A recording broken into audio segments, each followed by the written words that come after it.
গতকালকে রাত থেকে আমি একটু হাসতেছি, আবার কিছু মানুষের বিরুদ্ধে প্রতিবাদ করতে চাইতেছি, সময় পাইতেছি না। যেহেতু রমজান মাস এবং চাকরি নিয়ে ব্যস্ত, দৌড়াদৌড়ির মধ্যে আছি। ভোক্তা অধিকারের মন্ডল স্যার, আপনার সবসময় ব্যবসায়ীকে হেনস্থা করেন। আগের সভাপতি নাই, কিন্তু এবার আমি সভাপতি, এটাই মনে রাখবেন। আপনার সবসময় ব্যবসায়ীকে হেনস্থা করেন।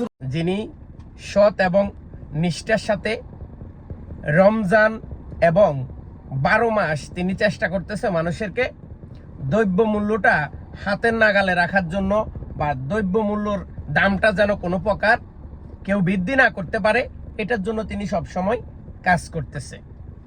যখন গতকালকে তিনি চাউলের আড়তে অভিযান চালাইতে গেছিল, সেইখানে চাউলের আড়তের যেই সভাপতি, তিনি হয়তো যেই কোনো একটা শক্তির বলে তিনি হয়তো ডক্টর ইউনূস চলে গেছে, আমাদের নতুন সরকার জনাব তারেক রহমান সরকারে আসছে মাত্র 2 দিন হয়েছে।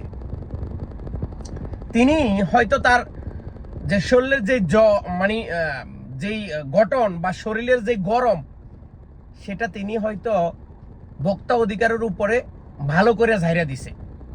তো ভোক্তা অধিকারের মন্ডল স্যার হচ্ছে, তিনি এত ভদ্র, আর তিনি একটা জিনিস ফলো করছে, সেটা হচ্ছে, কারণ তিনি জানতো রমজানের আগের দিন প্রচুর পরিমাণ মানুষের চাউলের প্রয়োজন, গরিব দুঃখী অনেক মানুষ আজকে রোজার আগে চাউল ক্রয় করবে।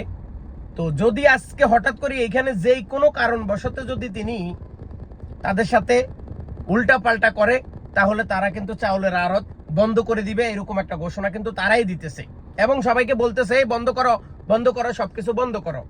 তো তিনি যেহেতু তিনি ম্যাজিস্ট্রেট, এবং আমার চিন্তা ভাবনা তার চিন্তা ভাবনা কিন্তু এক না।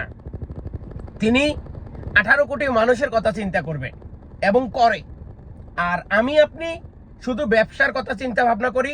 আমি আপনি শুধু চিন্তা করি কিভাবে মানুষের পুটকির মধ্যে আঙ্গুল দেওয়া যায়, কিভাবে মানুষের কাছ থেকে জুলুম করে খাওয়া যায়।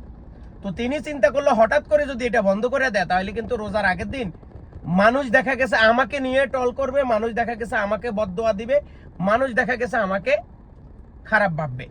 তো তিনি সেইখান থেকে তার এক পর্যায়ে তিনি কথাবার্তা বলে তিনি চলে গেছেন। চলে যাওয়ার পরে তার যে সিদ্ধান্ত